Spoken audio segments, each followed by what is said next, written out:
hoy quiero acompañarnos porque esta lectura no solamente es para los que la escuchan, les confieso, cada vez que yo leo una de las cartas del libro Cartas del Diablo a su sobrino, me confronta y me hace reflexionar acerca de lo que yo estoy haciendo, no solamente con lo que nosotros los cristianos llamamos la vida de fe, así como si eso fuera algo totalmente ajeno al resto de mi vida, sino realmente qué estoy haciendo en la cotidianidad, en el día a día, en mis pensamientos, en la forma en que reacciono ante diferentes situaciones en mi vida. Y esto me ha permitido, las cartas del diablo a su sobrino, me han permitido aterrizar cómo le estoy dando yo, como decimos aquí en Colombia, los papayazos a Satanás para que logre realmente separarme, no solamente de Dios, porque a veces nosotros creemos que nos separamos de Dios cuando, bueno, ya he dejado de orar, he dejado de rendir el culto, he dejado de leer la Biblia, pero se nos olvida que en el momento también que nosotros nos separamos de la iglesia, nos apartamos de los demás, pues nos estamos separando de Dios. Y hoy vamos a continuar la lectura de las cartas 16 a la 18 y recordemos rápidamente que las cartas del diablo a su sobrino es un libro escrito por el extraordinario C.S. Lewis, el mismo de las crónicas de Narnia, Mero Cristianismo, Perelandra, de tantos libros que nos han ayudado a lo largo de los años a los cristianos a aterrizar, a vivir, a experimentar temas que quizá cuando nosotros leemos la escritura nos cuesta un poco entenderlo en nuestra propia vida, pero afortunadamente nuestro hermano Clive, así se llamaba, eso significa la C, él de alguna manera nos traduce el Evangelio a nuestro día a día. Hoy entonces vamos a comenzar con la carta número 16 y empecemos la lectura de una vez. Mi querido Rugario, en tu última carta mencionabas en tu última carta mencionabas de pasada que el paciente ha seguido yendo a una iglesia y solo a una desde su conversión y que no está totalmente satisfecho de ella. ¿Puedo preguntarte qué es lo que haces? ¿Por qué no tengo ya un informe sobre las causas de su fidelidad a la iglesia parroquial? Te das cuenta de que a menos que sea por indiferencia, esto es muy malo. Sin duda sabes que si a un hombre no se le puede curar de la manía de ir a la iglesia, lo mejor que se puede hacer es enviarle a recorrer todo el barrio en busca de la iglesia que le va, hasta que se convierta en un catador o conocedor de iglesias.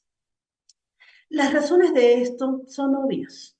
En primer lugar, la organización parroquial siempre debe ser atacada, porque al ser una unidad de lugar y no de gustos, agrupa a personas de diferentes clases y psicologías en el tipo de unión que el enemigo desea.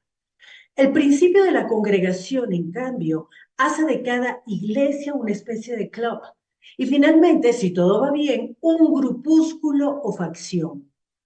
En segundo lugar, la búsqueda de una iglesia conveniente hace del hombre un crítico, cuando el enemigo quiere que sea un discípulo. Lo que él quiere del laico en la iglesia es una actitud que puede, de hecho, ser crítica, en tanto que puede rechazar lo que sea falso o inútil, pero que es totalmente acrítica en tanto que no valora. No pierde el tiempo en pensar en lo que rechaza, sino que se abre en humilde y muda receptividad a cualquier alimento que se le dé. Fíjate lo rastrero, antiespiritual e incorregiblemente vulgar que es el enemigo. Esa actitud, sobre todo durante los sermones, da lugar a una disposición extremadamente hostil a toda nuestra política, en los tópicos que calan realmente en el alma humana. Apenas hay un sermón o un libro que no pueda ser peligroso para nosotros, si se recibe en este claro estado de ánimo. Así que por favor, muévete y manda a ese tonto a hacer la ronda de las iglesias vecinas tan pronto como sea posible. Tu expediente no nos ha dado hasta ahora mucha satisfacción. He mirado en el archivo las dos iglesias que le caen más cerca. Las dos tienen ciertas ventajas. En la primera de ellas, el vicario es un hombre que lleva tanto tiempo dedicado a aguar la fe para hacérsela más asequible a una congregación supuestamente incrédula y testaruda, que es él quien ahora escandaliza a los parroquianos con su falta de fe, y no al revés. Ha minado el cristianismo de muchas almas. Su forma de llevar los servicios es también admirable. Con el fin de ahorrarle a los laicos todas las dificultades, ha abandonado tanto el leccionario como los salmos fijados para cada ocasión. Y ahora, sin darse cuenta, gira eternamente en torno al pequeño molino de sus 15 salmos y sus 20 lecciones favoritas. Así estamos a salvo del peligro de que pueda llegarle de las escrituras cualquier verdad que no le resulte ya familiar, tanto a él como al rebaño. Pero quizá tu paciente no sea lo bastante tonto como para ir a esa iglesia. Al menos no todavía. En la otra tenemos al padre Spike. A los humanos les cuesta trabajo con frecuencia comprender la variedad de sus opiniones. Un día es casi comunista y al día siguiente no está lejos de alguna especie de fascismo teocrático. Un día es escolástico y al día siguiente está casi dispuesto a negar por completo la razón humana. Un día está inmerso en la política y al día siguiente declara que todos los estados de este mundo están igualmente en espera del juicio. Por supuesto, nosotros sí vemos el hilo que lo conecta todo, que es el odio. El hombre no puede resignarse a predicar nada que no esté calculado para escandalizar, ofender, desconcertar o humillar a sus padres y sus amigos. Un sermón que tales personas pudiesen aceptar sería para él tan insípido como un poema que fuesen capaces de medir. Hay también una prometedora veta de deshonestidad en él.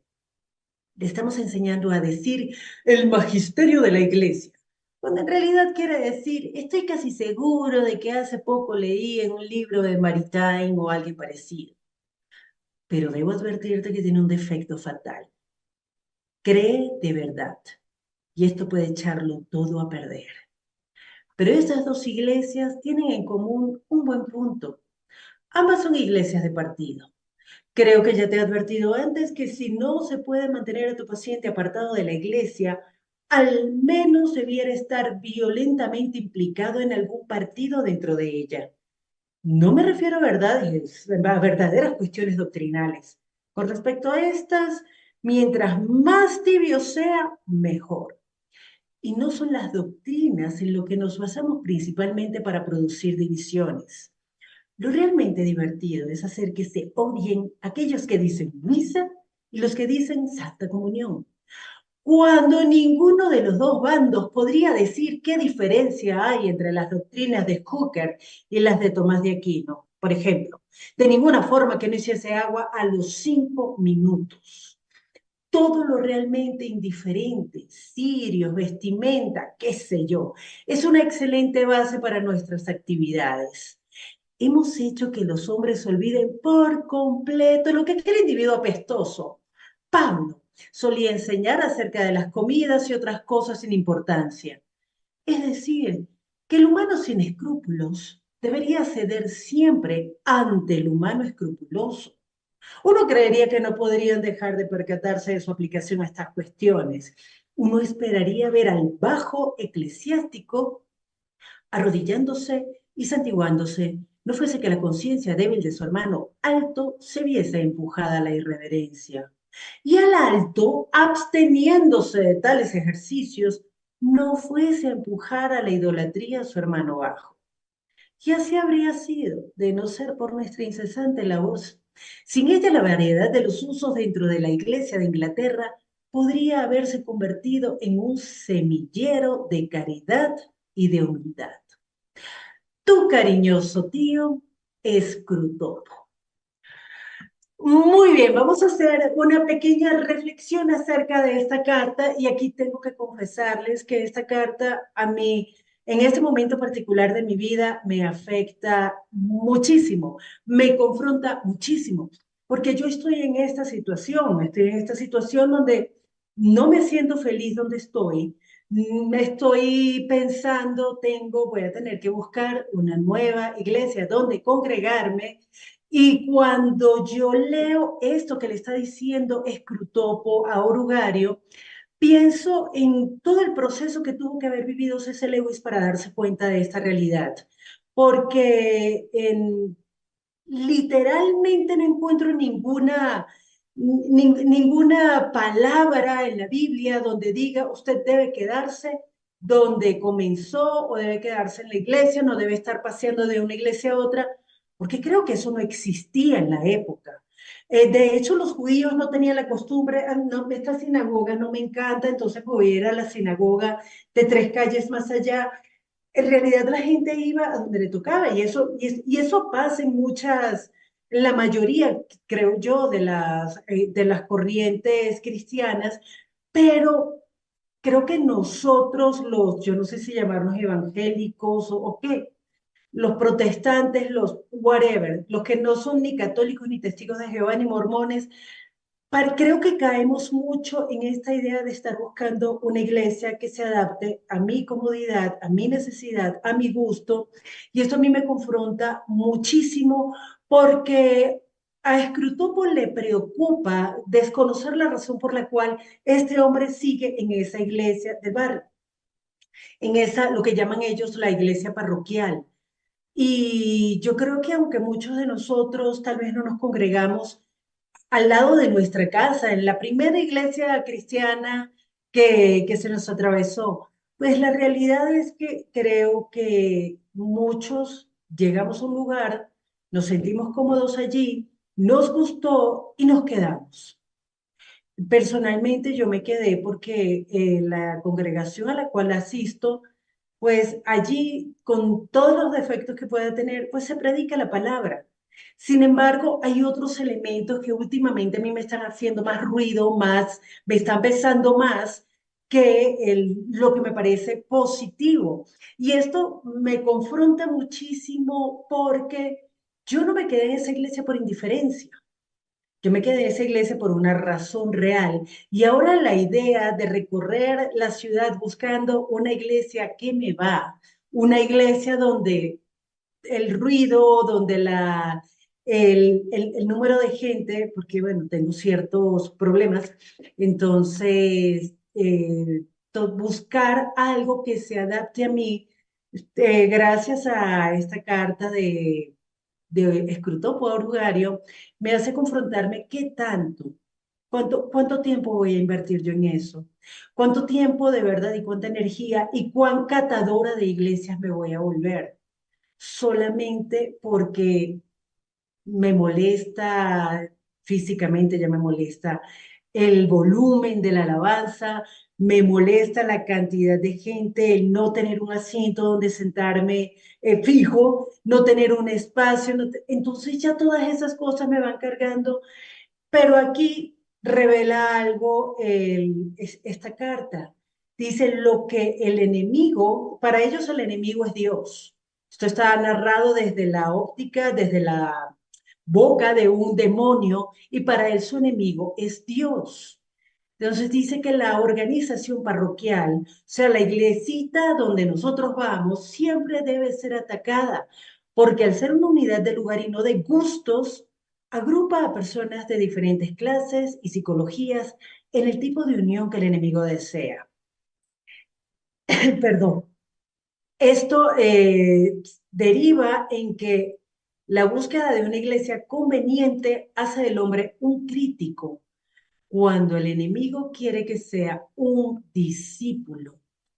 Y aunque la actitud crítica, cuando se refiere a la palabra, cuando se refiere a las doctrinas, pues es muy importante dentro de la iglesia, pues la verdad es que la idea de ser discípulo es, sí, nosotros lo llevamos a lo que nos plasma la escritura en Lucas capítulos 9 y 10, en Mateo, creo que es el capítulo 10, cuando Jesús envía a sus discípulos a hacer la misión, pues no dice donde ustedes se sientan cómodos, donde ustedes se sientan bien, no, donde los recibieron, quédense, no lleven nada, no estén buscando su comodidad, sino simplemente si los reciben, vayan y quédense ahí y bendigan ese lugar. Entonces, esto es un tema bien complicado y creo que para la mayoría de los cristianos que hemos pasado, yo no sé si todo el mundo ha vivido esta experiencia de sentir, ah, ya me quiero ir para otro lado, ya no me siento bien aquí,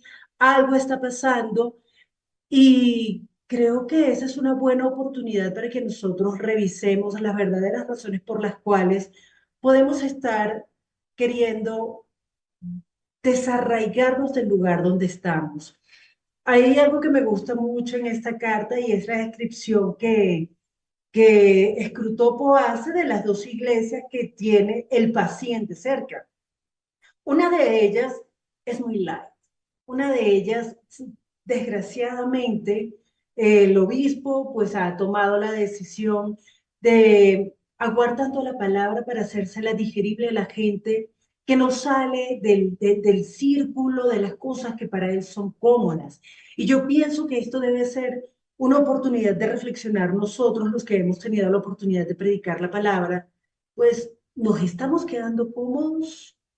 Estamos negándonos la posibilidad de ir más allá de lo que ya yo sé, de lo que ya yo creo, de esa palabra donde yo me siento cómodo y entonces dejo de leer todo lo demás o dejo de reflexionar sobre todo lo demás y de discutirlo para siempre quedarme en mi zona de confort, porque quizás nos estamos cerrando la oportunidad de la posibilidad de ver algo más allá, de ser confrontados con la palabra, de ser animados, de ser levantados, de ser cacheteados con la palabra, porque nos da miedo que eso pase. Y pienso que aunque César Lewis en esta carta lo reduce a la actitud de predicar siempre los mismos salmos, siempre las mismas enseñanzas, yo creo que a veces nosotros somos tan ciegos, somos tan necios, que aún predicando lo que sea, podemos quedarnos en esa situación. Yo puedo predicar jueces y llevarlo a la lección de Mateo que ya yo me sé y que quiero insistir en esto. Puedo estar predicando Apocalipsis y llevarlo siempre al Salmo donde ya yo me siento cómoda. Y esto es un peligro que nosotros tenemos dentro de la iglesia, la comodidad.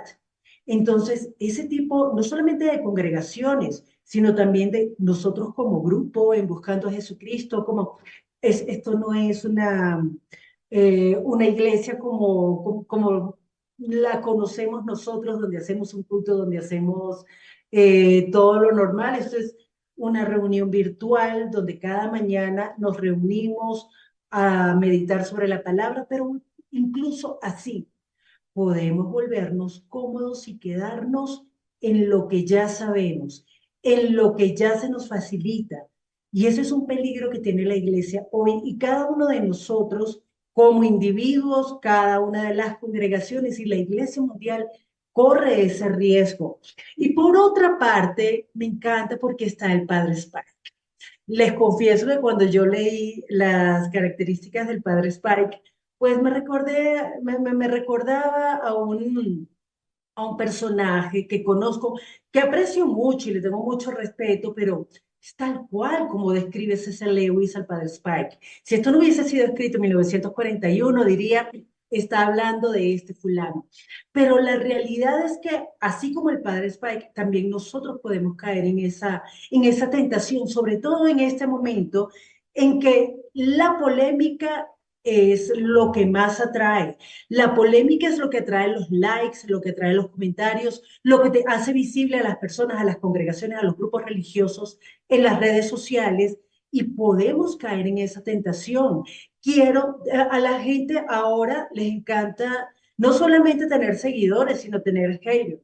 Gente que los odia, gente que los persigue, gente que todo el tiempo les está buscando pelea en las redes sociales. Y es impresionante porque como eso trae visibilidad en las redes, entonces la iglesia está cayendo en esa trampa. Y aquí nosotros tenemos que ser muy cuidadosos porque ninguno de nosotros está exento de esto. Lo importante creo que es que nosotros como iglesia, en vez de estarnos dividiendo, porque aquí C.S. Lewis rescata muy bien esa idea, quien quiere la división en la iglesia es Satanás. Quien ama la división en la iglesia y persigue la división por bobadas es Satanás. La división dentro de la iglesia no viene de Dios.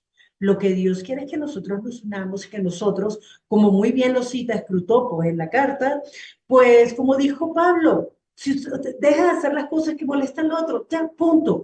Y vamos a tratar de trabajar unidos por la unión de la iglesia, por la santidad de la iglesia. Y ahora vamos entonces a pasar rápidamente a la carta número 17. Mi querido Orugario, el tono despectivo en que te refieres en tu última carta a la gula como medio de capturar almas no revela sino tu ignorancia. Uno de los grandes logros de los últimos 100 años ha sido amortiguar la conciencia humana en lo referente a esta cuestión, de tal forma que difícilmente podrás encontrar ahora un sermón pronunciado en contra de ella, o una conciencia preocupada por ella, a todo lo ancho y largo de Europa. Esto se ha llevado a efecto en gran parte concentrando nuestras fuerzas en la promoción de la gula por exquisitez y no en la gula del exceso. La madre de tu paciente, según sé por el dossier y tú podrás saber por Globoso, es un buen ejemplo. Se quedaría perpleja.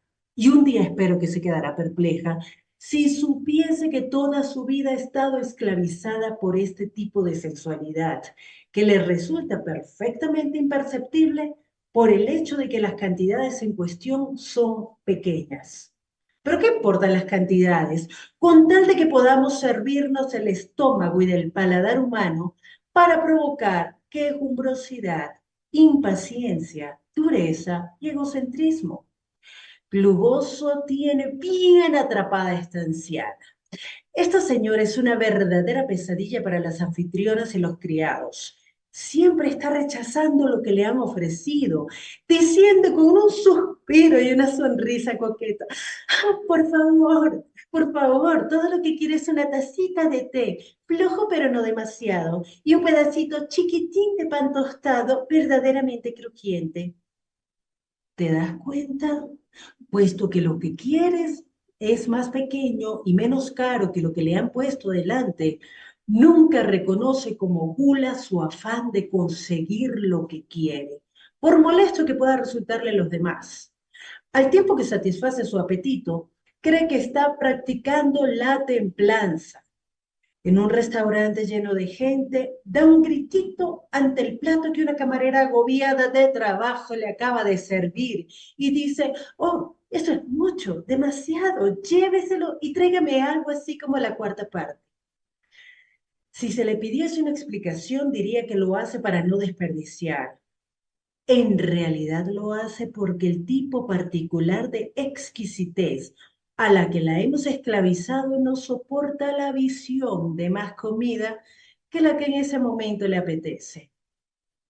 El auténtico valor del trabajo callado y disimulado que Gluboso ha llevado a cabo durante años con esta vieja puede medirse por la fuerza con que su estómago domina ahora toda su vida. Ella se encuentra en un estado de ánimo que puede representarse por la frase todo lo que quiere. Todo lo que quiere es una tacita de té hecha como es debido, o un huevo correctamente pasado por agua, o una rebanada de pan adecuadamente tostada, pero nunca se encuentra con ningún criado ni amigo que pueda hacer estas cosas tan sencillas como es debido, porque su como es debido oculta una exigencia insaciable de los exactos y casi imposibles placeres del paladar que cree recordar del pasado. Un pasado que ella describe como los tiempos en que podía conseguirse un buen servicio, pero que nosotros sabemos que son los tiempos en que sus sentidos eran más fácilmente complacidos y en los que otra clase de placeres la hacían menos dependiente de los de la mesa. Entre tanto, la frustración cotidiana produce un cotidiano mal humor. Las cocineras se despiden y las amistades se enfrían. Si alguna vez el enemigo introduce en su mente la más leve sospecha de que pueda estar demasiado interesada por la comida, Cluboso la contrarresta susurrándole que a ella no le importa lo que ella misma come, pero que le gusta que sus hijos coman cosas agradables. Naturalmente, en realidad su avaricia fue una de las causas principales de lo poco a gusto que su hijo se ha sentido en casa durante muchos años. Pues bien, tu paciente es hijo de su madre y aunque acertadamente te dediques a luchar más a fondo en otros frentes, no debes olvidar una pequeña y silenciosa infiltración en lo referente a la gula. Como es un hombre, no resulta tan fácilmente atraparle con el camuflaje de todo lo que quiere. Como mejor se hace que los hombres pequen de gula es apoyándose en su vanidad. Hay que hacer que se crean muy entendidos en cuestiones culinarias para quijonearles a decir que han descubierto el único restaurante de la ciudad donde los filetes están de verdad correctamente guisados. Lo que empieza como vanidad puede convertirse luego, paulatinamente, en costumbre. Pero de cualquier modo que lo abordes, lo bueno es llevarle a ese estado de ánimo en que la negación de cualquier satisfacción, no importa cuál, champán, té, sol colberto, cigarrillos, le irrita, porque entonces su caridad, su justicia y su obediencia estarán totalmente a tu merced. El mero exceso de comida es mucho menos valioso que la exquisitez. Es útil sobre todo a modo de preparación artillera antes de lanzar ataques contra la castidad. En esta materia, como en cualquier otra, debes mantener a tu hombre en un estado de falsa espiritualidad. Nunca le dejes darse cuenta del lado médico de la cuestión. Manténle preguntándose qué pecado de orgullo o qué falta de fe le ha puesto en tus manos. Cuando el simple análisis de lo que ha comido o bebido durante las últimas 24 horas podría revelarle de dónde proceden tus municiones y le permitiría, por consiguiente, poner en peligro tus líneas de aprovisionamiento mediante una muy ligera abstinencia. Si ha de pensar en el aspecto médico de la castidad, suéltale la gran mentira que hemos hecho que se traguen los humanos ingleses, que el ejercicio físico excesivo y la consecuente fatiga son especialmente favorables para esta virtud. Podría muy bien preguntarse uno, en vista de la notoria lubricidad de los marineros y de los soldados, ¿cómo es posible que se lo crean? Pero nos servimos de los maestros de escuela para difundir este camelo. Hombres a quienes de verdad la castidad solo les interesaba como excusa para fomentar la práctica de los deportes y que, por tanto, recomendaban tales juegos como ayuda a la castidad. Pero todo este asunto resulta demasiado amplio como para abordarlo al final de una carta. Tu cariñoso tío es Cruto. En la carta 17 habla de un tema que verdaderamente es dificilísimo toparse con alguien que hable de la gula en este momento. Creo que nunca he escuchado, aparte de los 7 pecados capitales, nunca he escuchado a alguien que hable de la gula o que sienta que la gula es un pecado. Y me parece sumamente llamativo que estamos hablando de un libro escrito en 1941 y en 1941 ya el tema de cómo voltear el pecado, cómo hacer que la gente peque tratando de disimular el pecado como unas exigencias tontas. ¿Cuál es el problema? Lo que quieres es un poquito de esto, un poquito de aquello. Pues ya en esa época eso de disfrazar la gula por exquisitez era la forma en que Satanás engañaba a la gente y hacía perder de vista que realmente estaban pecando. Pero ¿cuál es el pecado real?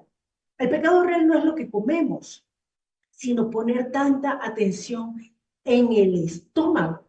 Realmente que nuestra vida termine girando por el estómago.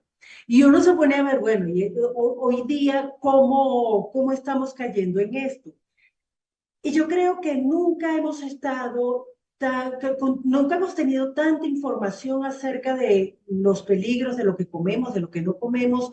Ahora resulta, estamos perdón, en el año 2024, siglo XXI, y resulta que toda la vida hemos comido mal. Todo lo que hemos comido, antes todo lo que comieron nuestros padres, nuestros abuelos, nuestros tatarabuelos, todo estaba mal. Y entonces resulta que llegan los expertos y empiezan a hablar del hombre primitivo, del cazador-recolector, que no podía comer tantas veces al día, sino dos veces menos. Entonces ahora nosotros estamos pendientes de cada cuánto comemos. Nos tienen tratando de observar cuántas veces como, cuánto como, qué como, cuántas calorías tiene. Ahora no solamente tengo que mirar las calorías, tengo que mirar el sodio, el magnesio, el potasio de la comida. Tengo que ver las proporciones. Por el amor de Dios, yo creo que nunca hemos estado tan esclavizados al estómago como ahora. Bien sea por exceso o por extremo cuidado, que eso, pues, el disfraz ahora es ya no la exquisitez, aunque sigue siendo la exquisitez, pero también la salud. El engaño sigue siendo el mismo. Deja de ocuparte de las cosas realmente importantes y empieza a ver, empieza a trabajar, empieza a funcionar alrededor de lo que comes. Y pues, así como Gluboso, que es el demonio de la mamá del paciente de Orugario, Gluboso tiene engañado a esa señora para hacerle creer que todo está bien. Yo, o sea, no quiero, es que no quiero que se desperdicie la comida, es que yo no quiero que me den tanto, no, es un poquito de esto. Pues nosotros estamos cayendo en este momento del mundo, de la conciencia del mundo, en una trampa similar. En este momento hay tanta información acerca de la comida, de restaurantes, hay tanta variedad, hay tantas cosas, que nos hemos vuelto bastante catadores de todo. Entonces ahora tenemos no solamente las hamburguesas de carne, tenemos hamburguesas de pollo, tenemos hamburguesas de soya, tenemos hamburguesas de cerdo, de lentejas, de lo que sea. Y todas esas cosas nos están haciendo perder en realidad el disfrute de la comida. Estamos tan pendientes de la comida que ya ni siquiera lo disfrutamos. Y ya podemos hasta volvernos canzones por como lo dice aquí, refiriéndose a la mamá del paciente, lo que quiere Satanás es provocar quejumbrosidad, impaciencia, dureza y egocentrismo. Entonces, me parece un tema muy sensible en este momento porque eso nos puede estar pasando absolutamente a todos nosotros. Y siempre vamos a tener una explicación coherente con nuestra virtud, pero en realidad el estómago está dominando nuestra vida de una u otra manera, o por comer mucho o por querer comer sano o por querer comer bien, porque bueno, queremos comer bien. Y aquí me parece tan genial como introduce el tema de que el engaño a la mujer y al hombre es diferente, porque no sé hasta qué punto eso será tan real en este momento de la historia. En 1941 lo era, definitivamente, sí, los hombres de esa época difícilmente estaban con el tema de todo lo que quiero es, no, todo lo que quiero es comer bien, todo lo que quiero es una carne bien asada, todo lo que quiero es algo exquisito. Y realmente este tema de que los hombres, de la vanidad, del saber acerca de cuál es el mejor whisky, cuál es el mejor brandy, cuál es el mejor bistec, cuál es el mejor restaurante donde se sirve. Pues eso en este momento de la historia es algo que donde es una tentación la cual ha caído, no sé, hombres, mujeres, niños, todo el mundo porque resulta que ahora hay tanta variedad, hay tanta información, hay tantos críticos, que ahora la gente hasta se ha vuelto youtuber y opinadores de oficio de restaurantes, cuando antes habían expertos que hablaban sobre las comidas, los restaurantes, pues ahora todo el mundo es un experto de todo. Y mucha gente, o sea, si existen esos influencers, porque existen unos idiotencers que los están siguiendo y que están haciéndoles caso en todo lo que dicen. Entonces, yo creo que en las redes sociales es una buena vara de medición para que nosotros nos demos cuenta que esto que nos está advirtiendo C.S. Lewis acerca del estómago, acerca de dejar de permitir que el estómago controle nuestras vidas, esto fue una realidad en 1941, sigue siendo una realidad ahora y creo que eso va a empeorar con el tiempo. Finalmente, me parece muy llamativo esa introducción que hace al tema de la castidad cuando está hablando de la gula. Dice que la gula, por vanidad o por exquisitez, es una buena manera de preparar la artillería antes de lanzar ataques por, contra la castidad. Y es complicado, para mí es bien complicado entender que tiene que ver la comida con el sexo o el exceso de comida o la exquisitez en la comida con la castidad. Pero C.S. Lewis introduce, bueno, o mejor dicho, reitera un tema muy importante. Habla de mantener al hombre en un estado de falsa espiritualidad. Entonces, y que no se dé cuenta del lado médico de la cuestión, que de repente este sujeto, este paciente se siente mal, tiene un dolor de estómago, tiene debilidad, tiene cualquier problema y piensa, bueno, esto debe ser un pecado oculto. Y creo que a veces los cristianos caemos mucho en esto. Cualquier cosa que nos pase es un demonio, es pecado oculto, es falta de oración, falta de fe. Tal vez es simplemente lo que estamos comiendo, lo que estamos haciendo. Y para poder saltar, para poder vincular la gula con la castidad, él habla primero de la falsa espiritualidad, luego continúa diciendo que simplemente pensar de dónde puede venir todo eso que le está sintiendo o todo lo que le está atribuyendo a ser víctima de un demonio, pues tal vez un poquito de abstinencia y se le quita todo y ya, y desarma todo el juego de Satanás. Pero entonces la abstinencia pues viene necesariamente involucrada con el aspecto médico de la castidad. Y claro, la abstinencia en otras áreas de la vida, pues esto me hace pensar, puede ayudarme a abstenerme del lado de la castidad, acostumbrar a mi cuerpo a abstenerse a lo que yo quiero, puede ayudarme a abstenerme del sexo, puede ayudarme a mantenerme casta. Y es interesante porque siempre hay mitos. El mito del que habla C.S. Lewis es que si usted hace mucho ejercicio y se cansa y duerme poco, lo que sea, pues va a tener menos ganas de tener sexo.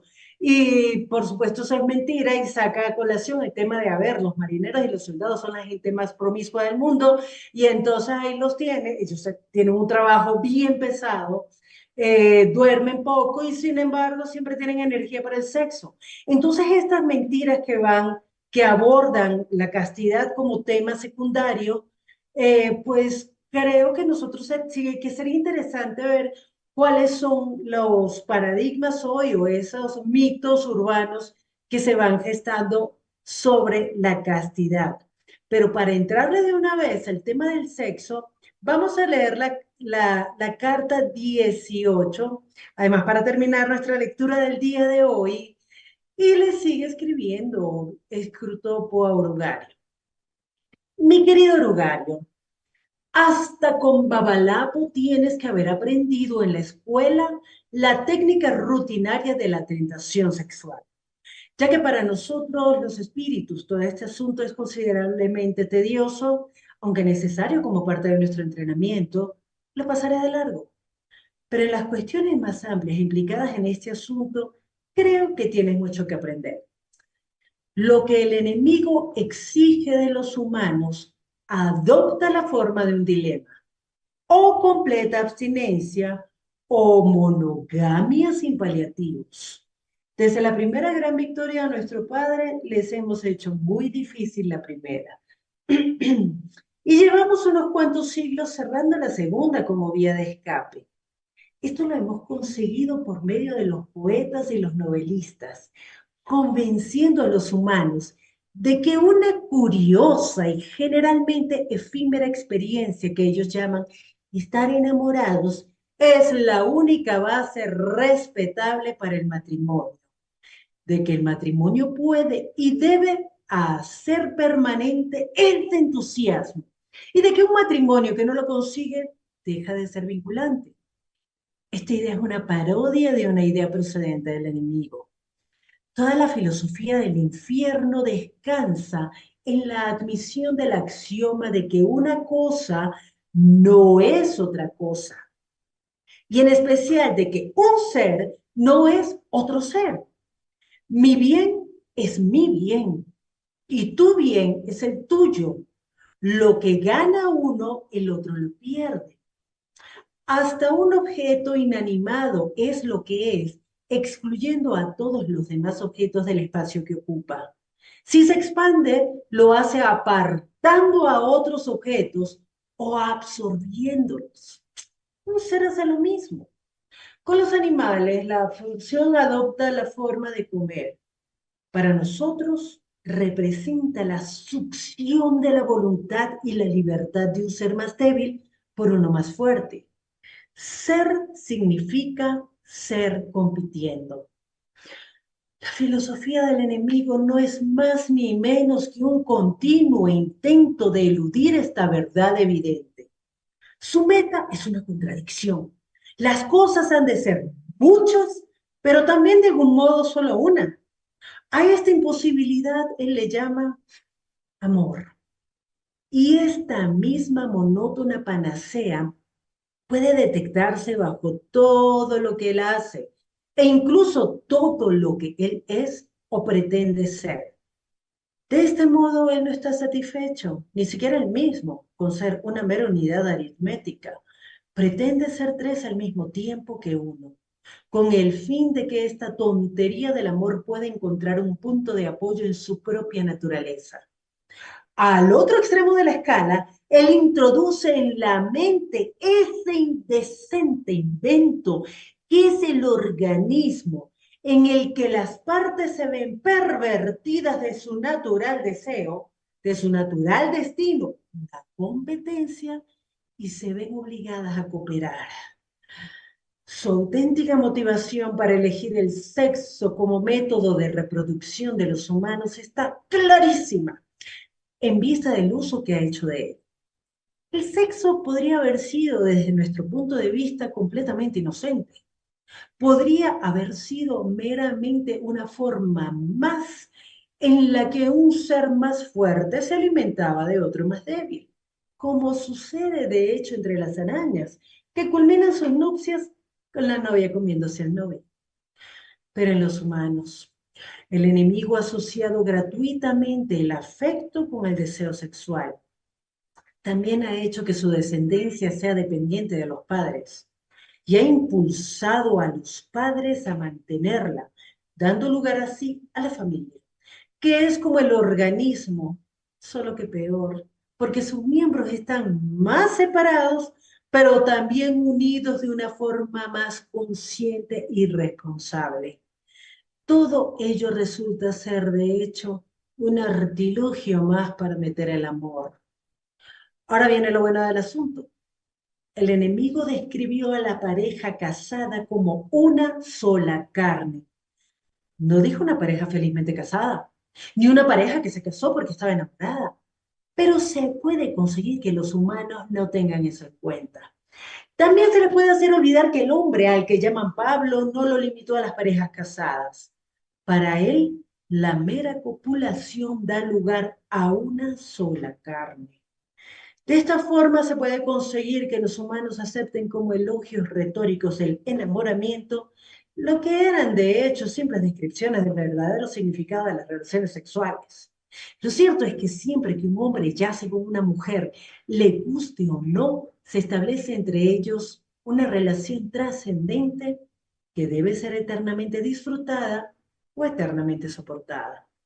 A partir de la afirmación verdadera de que esta relación trascendente estaba prevista para producir, y si se aborda obedientemente lo hará con demasiada frecuencia, el afecto y la familia, se puede hacer que los humanos infieran la falsa creencia de que la mezcla de afecto, temor y deseo que llaman estar enamorados es lo único que hace feliz o santo el matrimonio.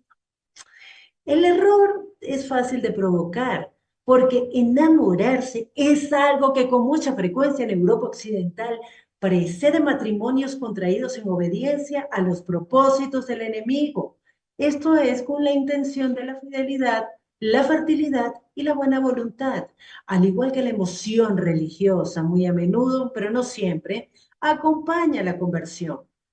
En otras palabras, los humanos deben ser inducidos a considerar como la base del matrimonio una versión muy coloreada y distorsionada de algo que el enemigo realmente promete como su resultado. Esto tiene dos ventajas. En primer lugar, a los humanos que no tienen el don de la continencia, se les puede disuadir de buscar en el matrimonio una solución porque no se sienten enamorados. Y gracias a nosotros, la idea de casarse por cualquier otro motivo les parece vil y cínica. Sí, eso piensan. Consideran el propósito de ser fieles a una sociedad de ayuda mutua para la conservación de la castidad y para la transmisión de la vida como algo inferior que una tempestad de emoción. No olvides hacer que tu hombre piense que la ceremonia nupcial es muy ofensiva. En segundo lugar, cualquier infatuación sexual, mientras se proponga el matrimonio como fin, será considerada amor. Y el amor será usado para excusar al hombre de toda culpa y para protegerle de todas las consecuencias de casarse con una pagana, una idiota o una libertina. Pero ya seguiré mi próxima carta. Tu cariñoso tío, Escruto. Ouch. Si tú estás oyendo y no sentiste ouch en algún punto de esta carta, pues espero poder ayudarte a que te duela. Aquí estamos hablando de, volvemos, 1941, estamos hablando de la tentación sexual. Yo creo, perdón, que la tentación sexual, perdónenme un momento.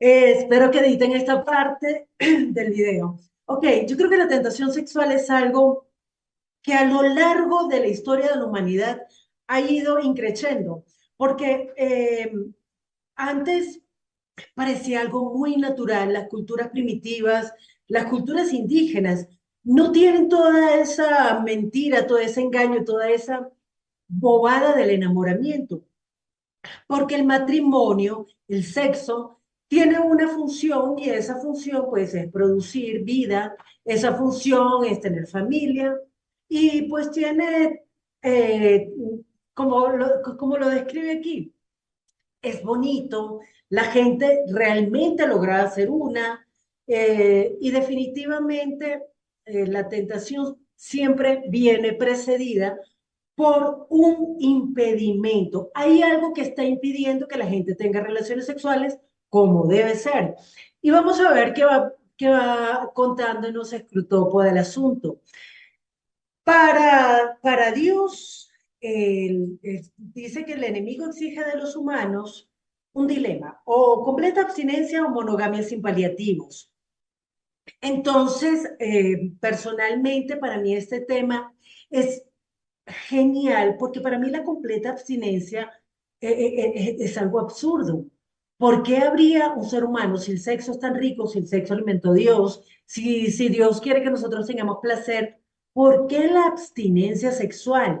Y aunque no es el tema de la carta, pues yo les cuento aquí en chisme, y es que el año pasado, en uno de los tertulianos estuvimos hablando del sexo, cuál es la propuesta de Dios del sexo. Y una de las cosas que yo descubrí el año pasado es toda la cascada hormonal que se produce en medio del orgasmo y realmente cómo la vinculación afectiva, la vinculación del cuerpo del hombre con la mujer que se da en el orgasmo es tan importante que, por Dios, eso solamente es bueno si lo hacemos dentro del marco del matrimonio, porque si no vamos a terminar constantemente frustrados, constantemente decepcionados, enviciados, porque de tanta dopamina vamos a querer cada vez más y más y más, y entonces el sexo se convierte en algo que no es para lo que Dios lo creó, sí es para el disfrute. De hecho, lo último que quiere Satanás es que nosotros disfrutemos, pero el tema de lo primero es la completa abstinencia. Yo creo que a todos nos duele, pero la monogamia también es algo que está apareciendo actualmente como una tontería. ¿Por qué? ¿Por qué ser monógamo? ¿Por qué tener una sola pareja cuando podemos tener muchas, cuando podemos explorar? Y al final de todo, pues nos está diciendo que Satanás y sus huestes de maldad llevamos unos cuantos siglos cerrando en la segunda, o sea, la monogamia, como vía de escape. O sea, el punto es, me caso, pero me caso como una vía de escape porque tengo tantas ganas de tener sexo, estoy tan necesitada del sexo que me vuelvo una persona religiosa y siempre recuerdo la frase, la falsa espiritualidad, que entonces hablo del matrimonio, opto por el matrimonio como algo que me permita a mí tener sexo sin sentimientos de culpa, sin sentir que le estoy fallando a Dios, sin sentir que estoy pecando. Y entonces dice que por medio de los poetas y novelistas hemos convencido a los humanos que la única razón real para casarse es estar enamorados. Y pues esto es algo que ha cambiado a lo largo de la historia de la humanidad y creo que en este momento año 2024. Estamos hablando de una sociedad en la que realmente se le está convenciendo a las personas que el que se enamora pierde, el que siente pierde. Yo creo que no hay nada más satánico que eso, porque si tú puedes tener relaciones sexuales sin estar enamorados, tener el disfrute, tener el placer, sin amarrarte a nada, ganaste. Pero si te enamoras, si te involucras, si involucras tus sentimientos, pues perdiste. Y como lo dice aquí, la filosofía del infierno radica en el axioma, lo mío es mío, mi bien es mi bien y tu bien es tuyo. Lo que uno gana, el otro pierde. Yo no soy tú, tú no eres yo. Así que nosotros no podemos coexistir, sino compitiendo. Entonces, si yo me enamoro, pierdo, pero el otro gana porque yo me enamoré. Y entonces hay un montón de cosas que están mezcladas en eso, la autoestima, la autopercepción, la identidad del quién soy, y todo esto para Satanás es un triunfo. Yo creo que nada ha atacado tanto la existencia de la familia como todas esas doctrinas, todas esas filosofías que se están moviendo ahorita. Porque si te casas, si te amarras, si te enamoras, si tú das amor, pues perdiste. Porque el amor para Dios es una cosa totalmente diferente. Porque el amor implica cooperación el uno con el otro. En el amor no hay competencia, en ese amor que Dios, no en el amor que nos venden, el amor Disney no existe. Pero el amor Dios sí existe, sí es posible y es lo mejor que nosotros podemos tener. Entonces, en el amor Dios, pues nosotros nos involucramos con otra persona, el bien de la otra persona va a ser mi bien y mi bien va a ser el bien de él.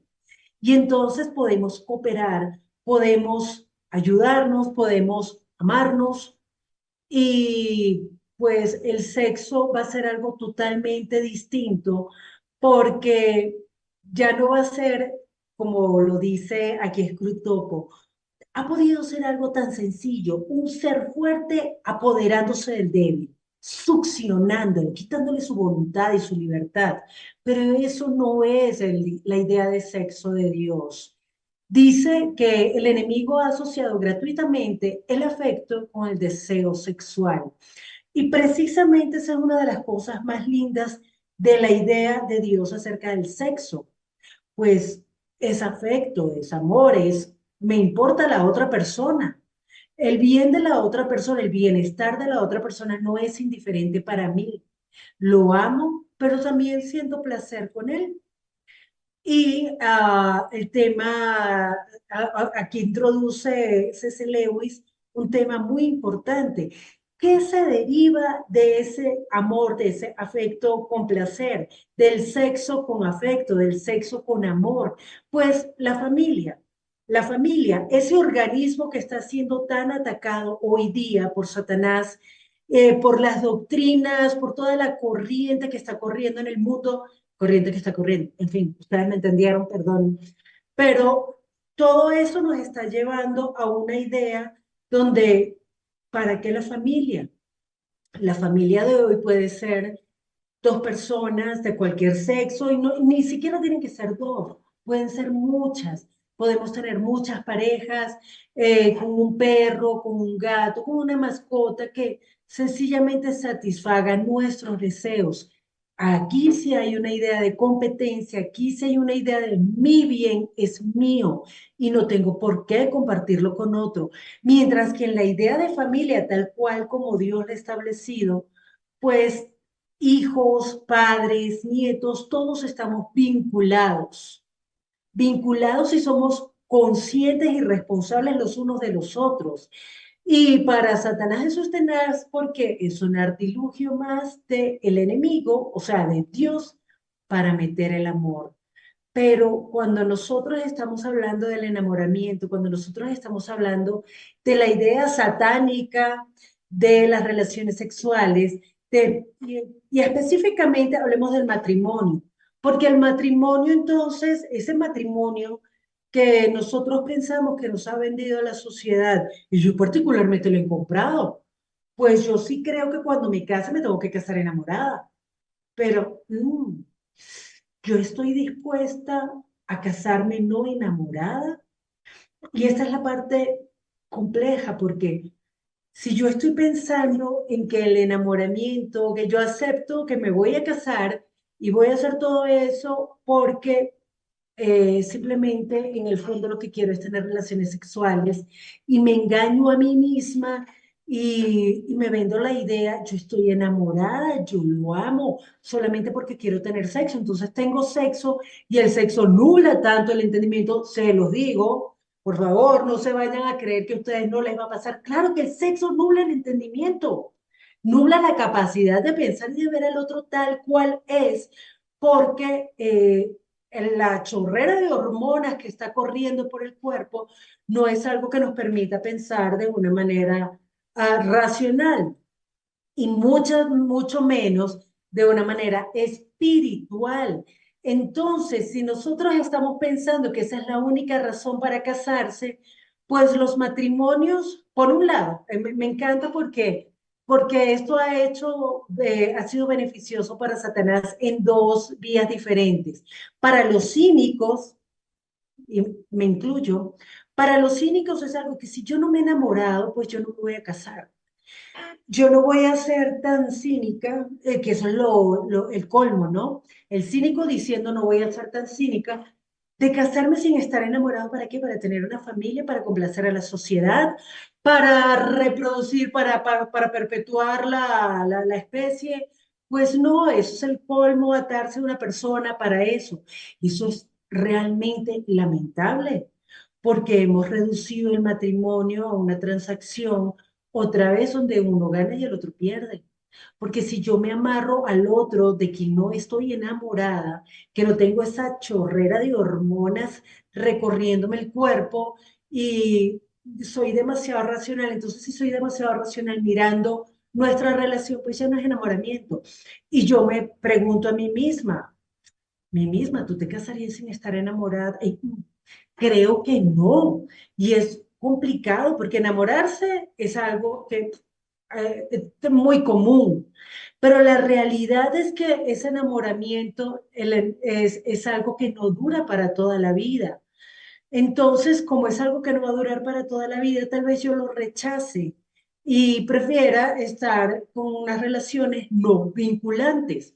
Pero, como lo dice al final de la carta, si en segundo lugar, cualquier infatuación sexual mientras se proponga el matrimonio como fin será considerada amor. Y el amor será usado para excusar al hombre de toda culpa y para protegerle de todas las consecuencias de casarse con una pagana, una idiota o una libertina. Y esto es otra realidad tristísima en nuestra sociedad.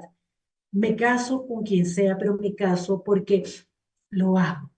Entonces, ya se nos acabó el tiempo por hoy, pero los invito, estén pensando, estén reflexionando, estén meditando sobre esto y tratemos de dejar de darle papayazos a Satanás.